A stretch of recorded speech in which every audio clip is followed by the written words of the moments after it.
Hello, everybody, and welcome to Red Wings Daily, presented to you by FanArch. I'm your host, Kirk MckNight, author of The Voices of Hockey, Broadcasters Reflect on the Fastest Game on Earth, which is available in audio format on Apple Books or on Audible, so check it out.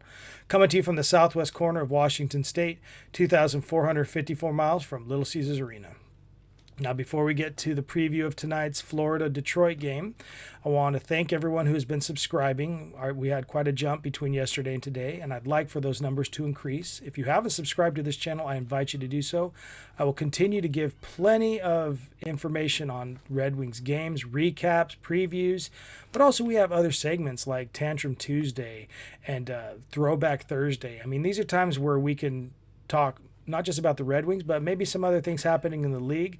There was an interesting fight, a set of fights happening we'll talk about in Tantrum Tuesday. They have nothing to do with the Red Wings except for the fact that they're two teams that we're chasing in the Atlantic Division.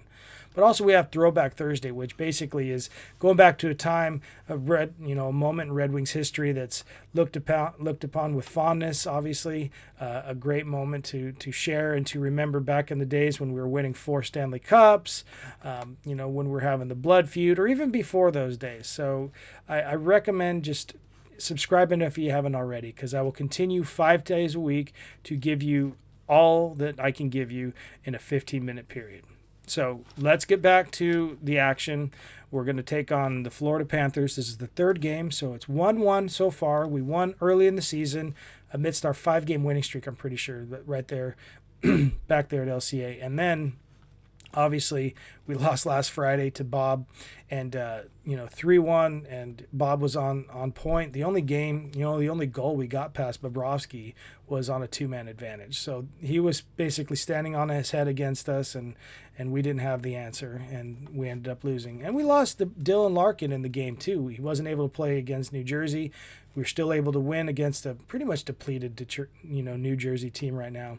But we also have, I would say, a pretty depleted Florida team. So considering the fact that the Red Wings have more points on the road, more team points on the road than they do at home, I'm kind of looking forward to tonight's game, because I feel like we're just going to show that certain things were just flukes, or that basically we can just, whatever energy we're lacking right now at home, having lost 5 games in a row, we are showing a different kind of energy on the road.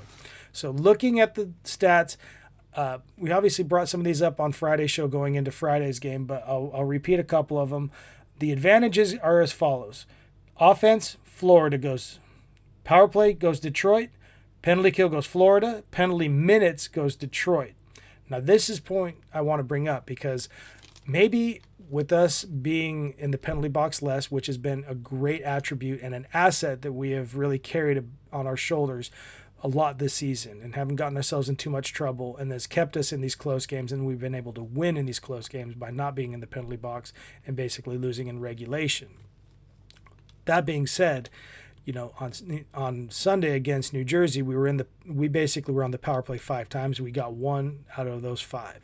It's not excellent, but more opportunities, and that's what we need, is more opportunities. So maybe we can work this in and draw a couple more penalties tonight against Florida. They might be playing frustrated. That's one thing to take into account when you're playing against a team that basically is planning their summer vacation after game 82 this deep into the season. And that may be what Florida's up to right now. So there's going to be frustration out there. There's going to be a little bit of use of the sticks. It's a dangerous kind of situation to be in, because the frustration kind of shows and they take it out, and it's unfortunate. It's kind of an ugly part of the game, but maybe we could use it to our advantage, pending us getting injured and carried off on a stretcher. But still, drawing those penalties, basically exploiting that frustration, we could find ourselves in the power play situation a lot more because of that. Obviously, there's an embellishment call in the NHL, so I'm not saying to flop or anything like that. Thank goodness for the embellishment call, because I don't know what I would think if the NHL turned to a bunch of floppers the way the NBA did and just lost all that respect from the fans. So not only did they not indulge it, but they abhor it, and they cause a deterrent against it. So kudos to the NHL commissioner for that embellishment call. I laughed my head off the first time I saw him call that, and obviously it was probably having to hold his tongue and not saying flopping, but yes, we know what embellishment means.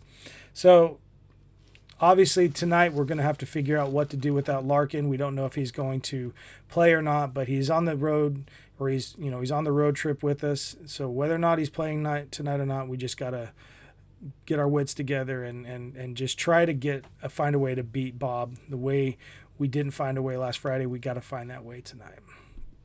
All right, it's Tuesday, so that means it's Tantrum Tuesday.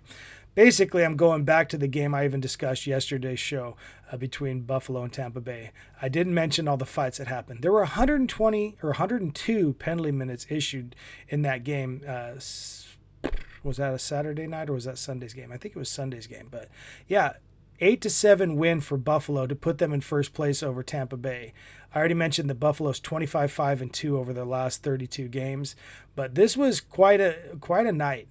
This 5 fights broke out in the game, and it was something to behold. I mean, you had moments where we had 5 in the penalty box on each side, and the fans were just loving it, and they were slapping the glass, foe or friend, they were slapping the glass. The context of that you can obviously take and figure out for yourself. But here's how the 5 fights went, and I'll tell you how Hockey Fights basically issued them. So Radish and Dahlin, 4:36 into first period. Radish got the better of it. He got 82% on the Hockey Fights. A little over 4 minutes later, 2 fights broke out. The first one, or, how you can say first one, they're both at the same exact time. Basically, line brawl happening right here at the whistle. Hagel versus Krebs. Now, Krebs is one of those players that came from the Golden Knights, along with Alex Tuck, in that trade for Jack Eichel 4 seasons ago. Hagel, obviously a bigger player, and yeah, he took care of Krebs to the point where it was 83% Hockey Fights given the fight to Hagel. At the same time as that was happening, it was Carrick. Sorry, Cernak's a different fight. Carrick versus Sabourin, 8:54 in, and they gave Sabourin the 69% on Hockey Fights. So there's those 3 fights that happened in the first period. The second period wasn't even, 2 seconds in was the first time the gloves were dropped, basically right at the puck drop. And that was Kesselring versus Cernak. This was a pretty good fight.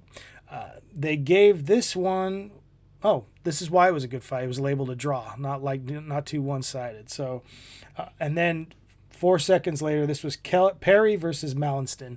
And Mallinston gave Perry quite a clock and knocked him. It was one of those points where Perry's like, it was like a Lethal Weapon moment for Perry.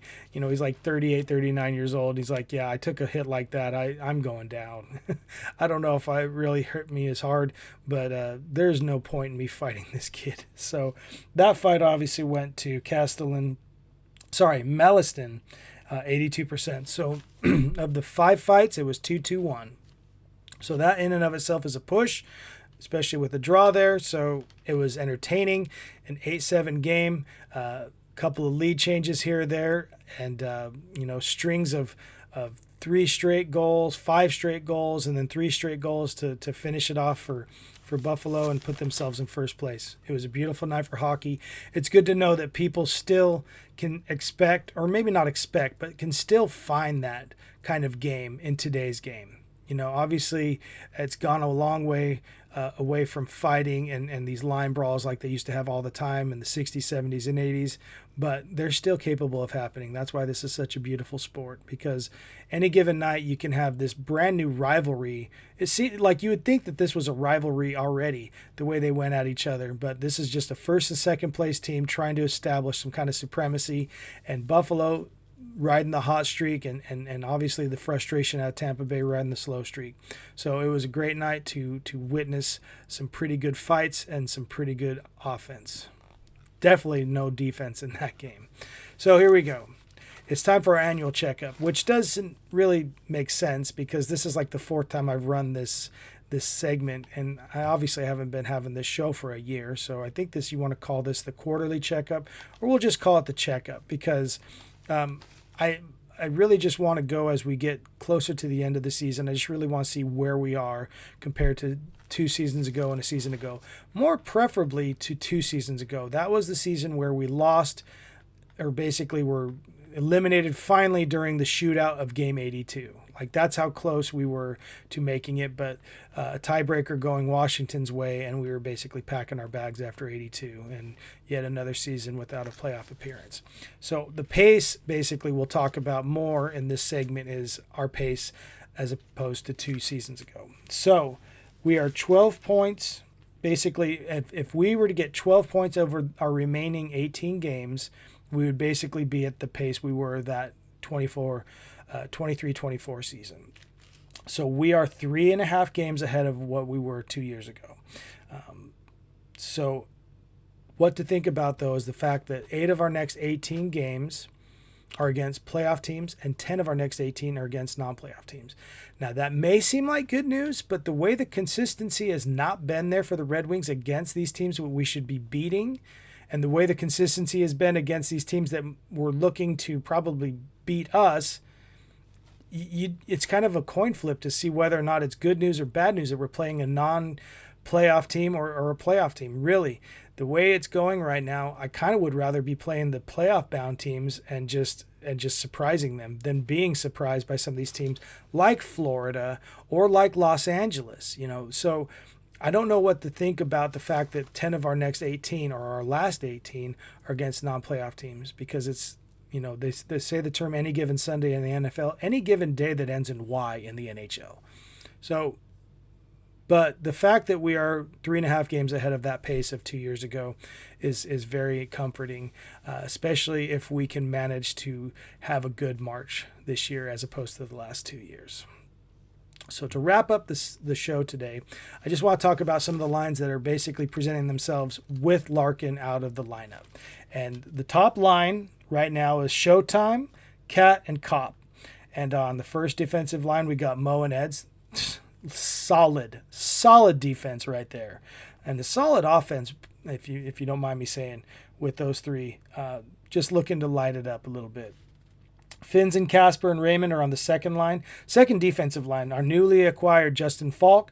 That's a great news to have him there with Benny. That's a solid second defensive line. I really like what dividends we're going to be looking forward to with those two playing on the same line and having those top 2 defensive lines right now. The third line is Appy, Comfer, and MBN. Mentioning MBN for pretty much the first time on this show because we haven't really seen him, but he's up there now. I don't know if it's basically because Larkin's out, but good chance for us to see the future of this team. And I think MBN is going to have a good place. He's the talk of the town in the other leagues right now, obviously in the lower leagues, and just people are just wondering when is he going to come out and when is he going to basically produce for us. So this is a chance to let him see a little ice action, whether or not that lasts that much longer or not.